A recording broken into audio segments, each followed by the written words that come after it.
Hoy es 28 de octubre de 2025. Como es martes, pues toca lo que toca. Empiezo por negocios. Esta semana no voy a comentar nada de inversiones porque sigue habiendo valoraciones, en algunos casos yo creo que directamente absurdas, pero bueno, no serán tan absurdas cuando alguien está dispuesto a jugarse su dinero. Y luego sigue habiendo también mucha inversión en infraestructura, vinculada muchas veces también a construcciones de infraestructura energética para alimentar a la infraestructura tecnológica. O sea que realmente la parte de capital y de inversiones sigue disparada, pero como es más o menos siempre lo mismo, no voy a mencionar ninguna en concreto. De hecho, en negocios esta semana solo voy a comentar dos noticias, una pequeñita y una sobre la que quiero aprovechar para hacer un poco de palanca. La rapidita es que Anthropic, que siempre parece como el hermano, entre el hermano pobre y el hermano recortadito de OpenAI, más preocupado de los accesorios que del propio núcleo de la inteligencia artificial, pues a lo tonto va proyectando ya 9.000, he leído en algunos sitios 7.000 y en otros 9.000 millones de dólares en revenue anualizado para 2025. Hace no mucho, no recuerdo exactamente cuándo fue, pero recuerdo haber comentado cuando proyectaba 1.000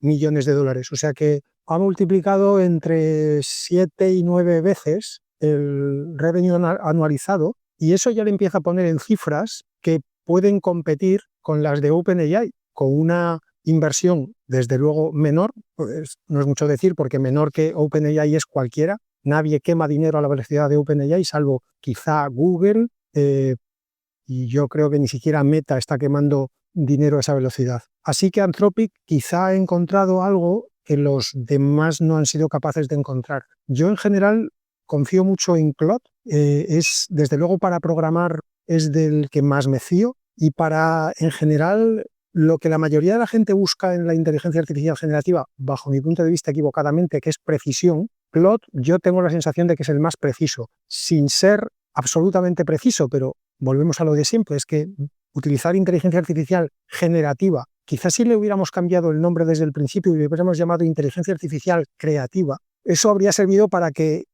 el usuario final cambiara un poquito la aproximación que hace a esta tecnología. Porque intentar, por el mero hecho de que se ejecute en un ordenador, como digo muchas veces, yo creo que eso ha jugado en contra de la inteligencia artificial, ejecutarse en un interface que estamos acostumbrados a que sea exacto, frío, preciso, casi perfecto, pues yo creo que hace que de repente cuando ejecutamos algo que no es preciso, exacto, ni desde luego casi perfecto, pues hace que nos parezca que es que la herramienta está mal, porque damos por hecho que todo lo que se ejecute en un ordenador tiene que ser a prueba de fallos, a prueba de errores. Y la inteligencia artificial generativa, como digo, quizá más exacto habría que llamarlo inteligencia artificial creativa, pues no es para eso, es otra herramienta. Pero bueno, no entro otra vez en ese debate porque ya últimamente estoy cansado de tener discusiones sobre este tema. La siguiente noticia sobre la que quiero comentar un poquito más, que tengo de negocios esta semana, es la que se refiere a Amazon, que en fin, cualquiera que haya echado un vistazo ya no al ámbito de la inteligencia artificial, sino en general a las noticias sobre negocios de esta semana,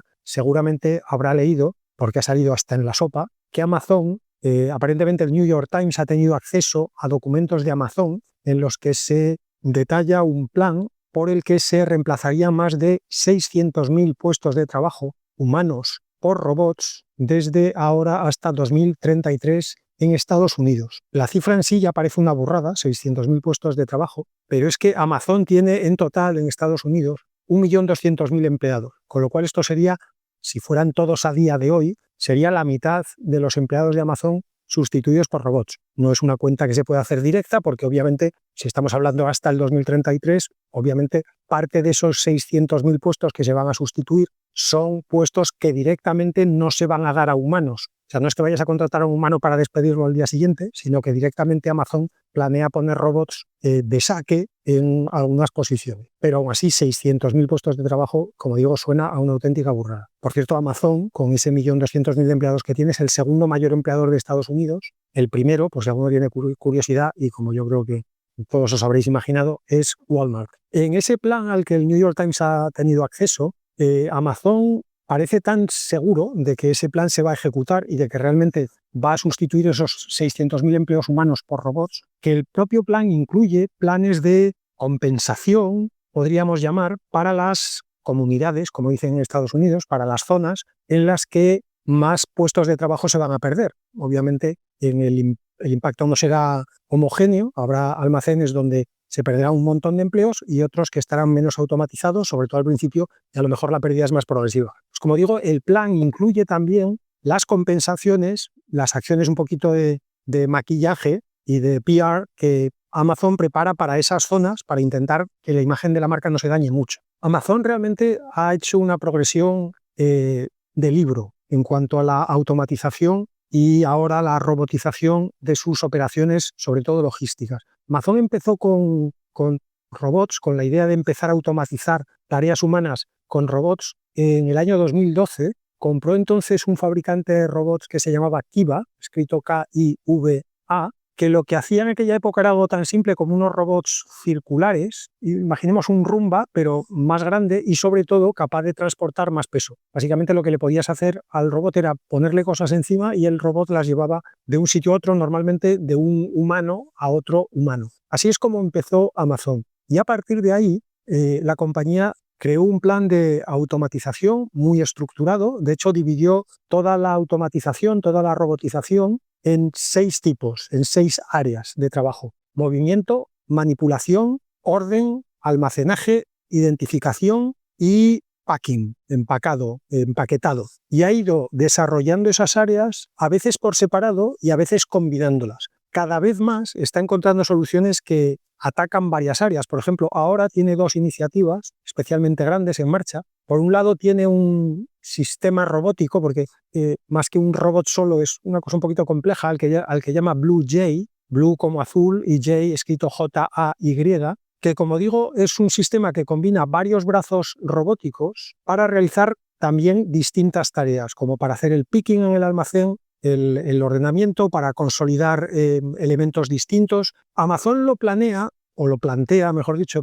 como literalmente unos brazos extras, un juego extra de brazos para sus trabajadores humanos. Esto cada vez más las empresas están intentando presentar la robótica, en general la inteligencia artificial, pero específicamente la robótica, como un compañero de trabajo. Lo que pasa es que aquí hay una gran parte de comunicación mantequilla, es decir, para intentar que las cosas vayan entrando mejor en la cabecita de la gente, porque claramente la dirección de las empresas no va a ser darles más herramientas a los humanos, sino en última instancia, y con este plan Amazon yo creo que lo deja bastante meridiano, la opción va a ser sustituir humanos. Como digo, de momento lo presenta como un juego extra de brazos para los humanos que les permiten hacer más tareas, pero obviamente llegará un momento en el que si hace muchas más tareas el robot, será un poco al revés. El humano será un ayudante del robot, hará las pocas cosas que el robot no puede hacer, pero a medida que la robótica y la precisión y sobre todo la destreza manual de los robots avance, va a ser difícil que los humanos puedan encontrar su huequecito. La otra gran iniciativa que mencionaba, que tiene Amazon ahora mismo en desarrollo, es lo que llaman proyecto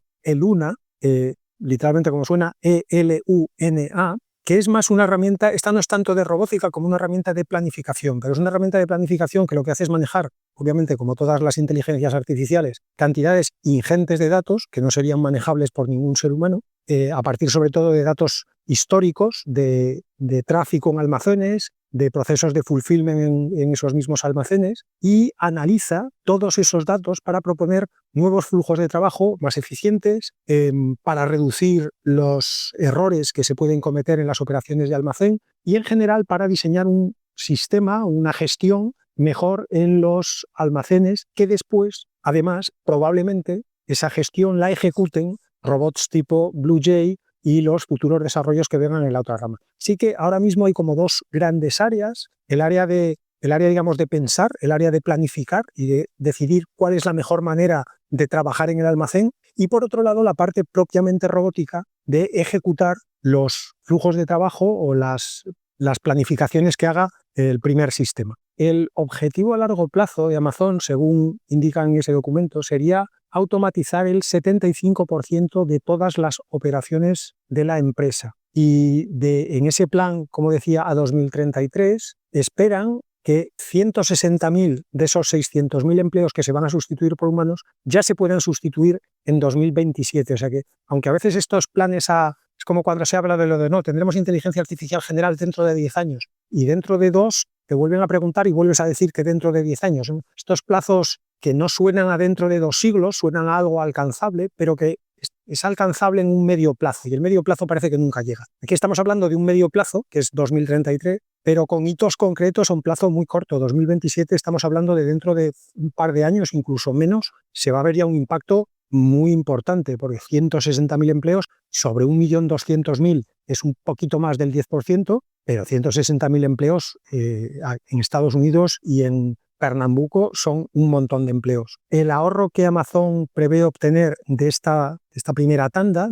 desde ahora hasta 2027, por los esfuerzos de automatización, son 12.600 millones de dólares. Aquí hay además una segunda derivada, como hemos visto ya en las últimas décadas con Amazon, y es que Amazon empieza y los demás siguen. Es decir, antes hacía la referencia de Walmart, Amazon es el segundo mayor empleador, Walmart es el primero. Obviamente, si Amazon empieza un esfuerzo de automatización de este tamaño y empieza a obtener ahorros de estas magnitudes, de 10-12.000 millones de dólares en un par de años, Walmart va a tener que hacer lo mismo, porque dejas de ser competitivo. Si tu principal competidor genera 12.000 millones de dólares de ahorro y tú no, eso antes o después va a repercutir en los precios. Cuando repercutan los precios, el consumidor rácano, valga la redundancia, va a irse cada vez más a tu competidor. Con lo cual, si Amazon empieza y lo hace bien, a los demás no les va a quedar más remedio que seguir su ejemplo. Lo harán mejor o lo harán peor, pero desde luego lo van a tener que intentar. Así que si estamos hablando de que Amazon ya está en ello, pues probablemente en el próximo año escuchemos que Walmart va a tener también un plan en marcha para automatizar sus almacenes y su proceso de fulfillment y de picking y de reparto y de todo lo que haga falta. Y probablemente dentro de 20 o 25 años escuchemos que el Corte Inglés también va a tener un plan para automatizar algo. Cuando terminen de hacer la página web, pues igual empiezan con automatizaciones. Esta semana no me resisto a comentar una anécdota, porque lo del Corte Inglés, al Corte Inglés le han pasado por encima ya tantas olas tecnológicas que yo creo que es un poco como cuando Madrid se presentaba a los Juegos Olímpicos, que yo creo que últimamente ya se presentaban para que lo rechazaran, por aquello de vamos a convertir en una tradición que a todos los Juegos Olímpicos se presenta Madrid y la rechazan. Pues yo creo que el Corte Inglés también internamente tiene un objetivo de decir vamos a ver todas las oportunidades tecnológicas que se presenten en el mundo y vamos a dejar que nos pasen todas por encima. Incluso aunque en alguna la veamos con tiempo suficiente como para adelantarnos, vamos a mantener ya la tradición y que todas nos pasen por encima. El otro día intenté pagar en la página web del Corte Inglés con una tarjeta de un banco con IBAN español, aunque el banco, digamos, la sede del Banco Central no está en España, y me salió un mensaje diciendo algo como que no se admite el pago con tarjetas extranjeras. Y esto de el extranjero me recordó a Alfredo Landa, y me imaginé a Alfredo Landa dirigiendo el Corte Inglés y hablando de España y el extranjero, ¿no? Las dos grandes partes en las que se dividía el mundo en los años 70, España y el extranjero. Bueno, pues en el Corte Inglés siguen con esa misma división. Hay tarjetas de crédito españolas y extranjeras, y las extranjeras no son bienvenidas. Bueno, pues esta ola, estoy seguro de que también le pasará por encima al Corte Inglés, que conste que no tengo nada, o sea, no me he hecho nada el Corte Inglés, ¿eh? De hecho, como digo, la semana intenté comprar porque de vez en cuando hay algo que quiero comprar y prefiero comprarlo en el Corte Inglés, pero no deja de sorprenderme la cantidad de oportunidades que ha dejado pasar el Corte Inglés a lo largo de su historia. Así tiene también la deuda que tiene. Bueno, sin meternos en honduras de negocios que no tienen nada que ver con la inteligencia artificial, porque mencionar al Corte Inglés e inteligencia artificial en la misma frase, yo creo que incluso puede que los filtros estos de YouTube o de iVoox o del que sea van a saltar. Pero digo, cierro ya esta digresión sobre Alfredo Landa y los negocios a los que les pasan todas las oportunidades por delante, porque antes mencionaba que sobre esta noticia de Amazon, más allá de los números y las cifras y las consecuencias que va a tener en todo el mercado en el que compite Amazon, que por cierto es muy grande, al leer esta noticia se me venían varias reflexiones a la cabeza. La mayoría de ellas ya las he comentado en un momento o en otro, pero a lo mejor es un buen momento ahora para agruparlas. Para empezar, esta noticia de Amazon es un buen recordatorio de que, yo creo que es algo obvio, pero mucha gente que se ha subido, digamos, al carro de la inteligencia artificial en los últimos 2 años quizá no sabe. La inteligencia artificial no es solo inteligencia artificial generativa. Todos estos desarrollos que está haciendo Amazon para mejorar, optimizar y automatizar la operación no tienen nada que ver en general con la inteligencia artificial generativa. Probablemente usen redes neuronales, pero no para hacer generación, no para hacer creatividad, volviendo a la nomenclatura que proponía antes. Y de la misma manera que no toda la inteligencia artificial no es ni mucho menos inteligencia artificial generativa, no toda la robótica es ni mucho menos hacer robots humanoides. Yo, la robótica, ya he dicho muchas veces que es dentro de la inteligencia artificial es como mi debilidad y pongo muchas veces vídeos de robots humanoides porque es cierto que desde un punto de vista técnico hacer un robot humanoide es un gran desafío, pero es sobre todo un desafío eso, técnico. A la hora de pensar en cómo usar robots o sistemas de automatización, por ponerle otro nombre y que se aparte más de la idea que todos tenemos de Terminator, a la hora de usar sistemas de automatización en una empresa, lo que hay que pensar es qué necesitas automatizar. Y lo más probable, en el 95% de los casos, no vas a necesitar un robot con 2 piernas, 2 brazos, un tronco y una cabeza. Vas a necesitar una herramienta con una forma determinada que será la que mejor satisfaga el proceso de automatización en el que quieres incorporar esa herramienta. Así que, digo, primera reflexión, no toda la inteligencia artificial es inteligencia artificial generativa, no toda la robótica es robótica humanoide. Y por cierto, al hilo de esto, valorar el estadio de desarrollo de la inteligencia artificial por la capacidad que pueda tener un LLM de contar las R's que hay en la palabra strawberry es ridículo. Sería como valorar el estadio de desarrollo de la industria automovilística por lo buena que es la calefacción en un Renault Megane. Pues igual en el Renault Megane la calefacción es buenísima o igual es malísima, pero no tiene nada que ver con cómo está la industria automovilística. Segunda reflexión que me venía a la cabeza con esta noticia de Amazon es que, una vez más, este tipo de noticias nos demuestran que aunque no hayamos llegado todavía al 100%, aunque no tengamos la inteligencia artificial general, ni la superinteligencia, ni la inteligencia superhumana, o como le queramos llamar, es decir, aunque no hayamos llegado al 100% del desarrollo, pues a lo mejor estamos ya en el 50%, o en el 30%, me da igual, o en el 72%. Estemos donde estemos, lo que ya tenemos es aprovechable. O sea, esperar a llegar al 100% para hacer algo no tiene sentido. Y como decía antes, ahí Amazon es un ejemplo perfecto, porque Amazon empezó a automatizar y a ver las posibilidades que ofrecía la robótica, en aquel momento todavía un poco chusca, en 2012. Hace de eso ya 13 años, y cuando empiezas a aprovechar una tecnología desde el principio, la vas aprovechando a medida que crece. No tiene sentido esperar a que esté completamente desarrollada para empezar a aprovecharla. Entre otras cosas porque todos los que la hayan aprovechado antes te llevan un montón de tiempo de ventaja en experiencia y en desarrollo. En el caso de la automatización, de la robótica, si queremos en general, esta reflexión que hago tiene que ver con que muchas veces cuando pongo en el podcast vídeos de robots, comento detalles muy concretos, como por ejemplo la destreza manual, como por ejemplo la suavidad de movimientos en las articulaciones, la capacidad de mantener el equilibrio, porque esos avances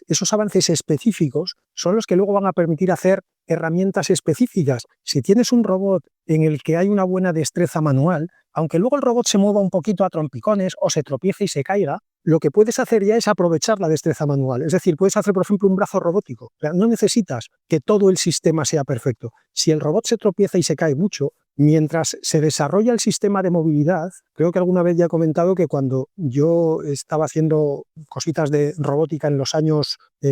finales de los 80, uno de los problemas que en aquel momento parecía que nunca se iban a solucionar, era hacer que un robot subiera unas escaleras, porque mantener el equilibrio del robot en una escalera, como en el caso de los humanos, es complicadísimo. A nosotros nos parece muy natural porque nos pasamos años entrenándonos cuando somos pequeños, cuando empezamos a gatear y a andar, pero al subir una escalera tú muy poco tiempo tienes los 2 pies a la vez en el suelo, y cambiar de pie continuamente manteniendo el equilibrio sin irte ni hacia adelante ni hacia atrás ni a ninguno de los 2 lados es muy complicado. Si en algún momento, como en aquel, hay un problema que parece muy difícil, que es el de mantener el equilibrio en una escalera, en aquella época lo que se empezaron a desarrollar mucho fueron brazos robóticos, porque los brazos sin destreza, brazos puramente, pues por ejemplo, brazos para aplicar puntos de soldadura en cadenas de montaje de automóviles, esto es muy de aquella época, porque cuando ya tienes algo que soluciona un problema, en lo que te tienes que fijar es en lo que funciona de lo que tienes, no en lo que no funciona, que es un poco en la fase que estamos ahora con todo el ludismo que hay alrededor de la inteligencia artificial. Que sí, que hay muchas cosas que la inteligencia artificial generativa hace mal, y que los LLMs hacen mal, y que los robots humanoides hacen mal, pero ya hay cada vez más cosas que hacen bien. Lo que tenemos que hacer, lo que lo que desde un punto de vista práctico y empresarial hay que hacer, ya que estoy en el bloque de negocios, es fijarse en lo que ya está lo suficientemente maduro como para poder aprovecharlo y empezar a pensar dónde puedes aprovechar eso en tus procesos, en tus operaciones, en lugar de decir el robot se tropieza y se cae. Bueno, pues no uses un robot con piernas de momento, porque las piernas todavía no están muy solucionadas, pero si el robot ya hace otras cosas en un nivel más que aceptable, empieza a pensar a dónde le vas a sacar partido dentro de tu empresa. ¿Dónde le vas a sacar partido? Perdón. Bueno, voy ya con desarrollo. Esta semana he descartado un montón de cosas porque sigue un poco la misma línea de las anteriores. Mucho desarrollo de reinforcement learning, mucho desarrollo de cómo hacemos que los robots tengan memoria sin hacer contextos de 300.000 tokens para hacerle 4 preguntas al robot, pero ningún avance sustancial en ninguna de las áreas, aunque eso no es nada malo, ¿eh? Ya he dicho muchas veces que no siempre puedes avanzar de 100 en 100 pasos, hay veces que tienes que avanzar de paso en paso, pero si haces 100 papers y cada uno avanza un paso, pues ya tienes los 100 pasos avanzados, pero de una manera menos vistosa. Así que voy con desarrollo y en modelos versiones, como siempre, el primer bloque, solo quiero comentar un modelo, y es un modelo que no es un LLM, no es un modelo de visión, no es un modelo de vídeo, no es un modelo de imágenes, es uno de los famosos World Models, uno de esos modelos que lo que hacen es generar mundos, crear mundos en los que después puedes entrenar robots sin necesidad de enfrentarlos al mundo real con el riesgo que hay para el propio robot y para el entorno en el que se tenga que entrenar a base de golpes. Menciono el modelo este de mundo porque lo han presentado un equipo de investigadores combinado de Stanford y la Universidad de Tsinghua en China. Y las dos universidades son lo suficientemente prestigiosas. La de Tsinghua ya la he también mencionado varias veces en el podcast. Pues como digo, son lo suficientemente prestigiosas como para que yo creo merezca la pena por lo menos tener en el radar este nuevo modelo de mundo, que se llama, por cierto, Control World, control abreviado como la tecla CTRL-World. Y dentro ya o fuera de la parte de modelos versiones, dentro de lo que es la parte en sí de desarrollo, solo quiero comentar esta semana un paper que ha presentado un tal Pedro Domingos, del que yo reconozco que no había oído hablar, pero que parece ser que es un tipo bastante conocido en el circuito de la inteligencia artificial. Él trabaja en la Universidad de Washington y es un paper en el que él propone una especie de lenguaje unificado, lenguaje, no sería muy correcto llamarlo de programación, pero bueno, para entendernos, un lenguaje que permita trabajar solamente con ese lenguaje, tanto si trabajas en inteligencia artificial simbólica como si trabajas con inteligencia artificial conexionista, también llamada neuronal. Y hago aquí un rápido recordatorio. Hay básicamente 2 grandes escuelas de pensamiento en la inteligencia artificial, desde que se empezó a desarrollar la teoría que todavía hoy estamos desarrollando, sobre todo de redes, pero en general de inteligencia artificial. Como digo, hay 2 grandes escuelas de pensamiento, una a que se llama inteligencia artificial simbólica, que lo que defiende es que a la inteligencia artificial hay que enseñarle cómo hacer las cosas. Y ese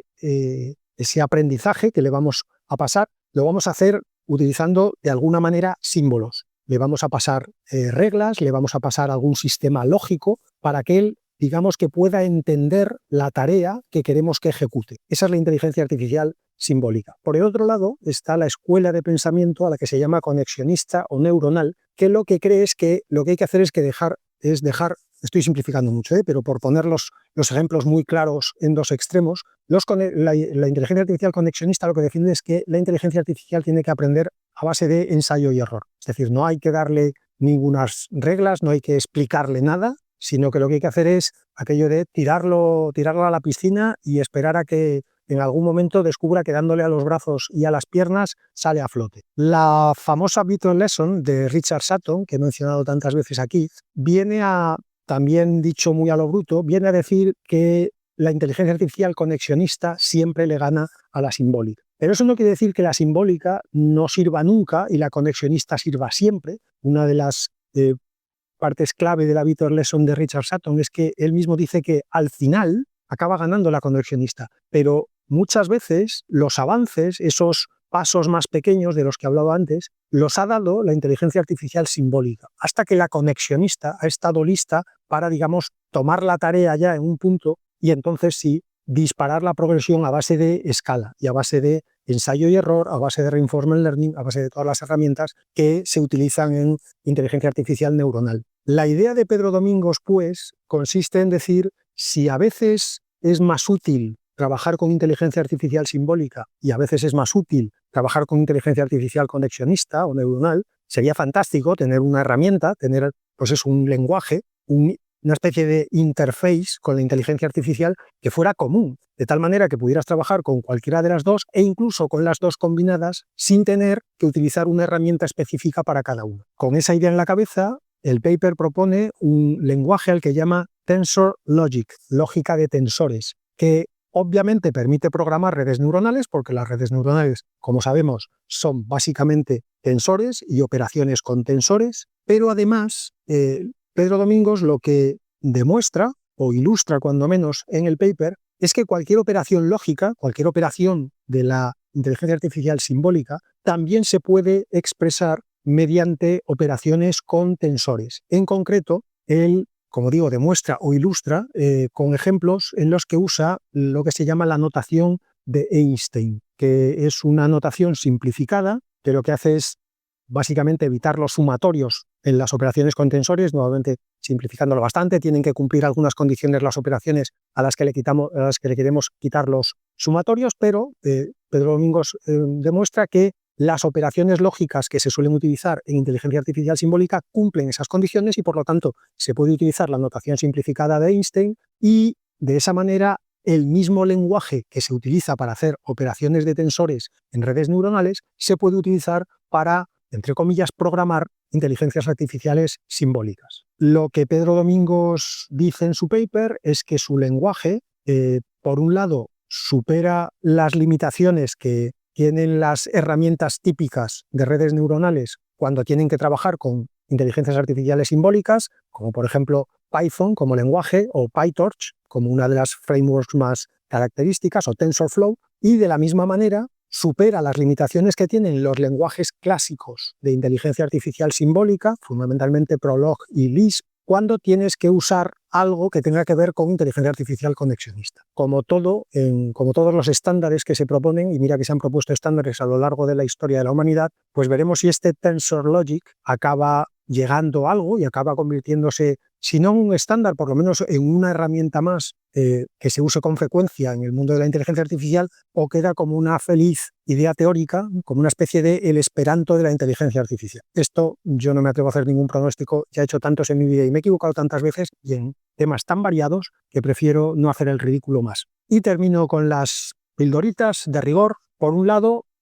ya sabéis que me gusta mencionar de vez en cuando a Mistral, básicamente para que no nos olvidemos de que existe, la única compañía de cierto pelo que tenemos en Europa, aunque sea francesa, ¿qué le vamos a hacer? Nadie es perfecto. Mistral ha lanzado un producto al que han llamado AI Studio, que se presenta como una herramienta para que las empresas puedan construir sus propias aplicaciones de inteligencia artificial listas para ser usadas. Llega un poco tarde a la fiesta aquí, Mistral, pero como ellos siempre no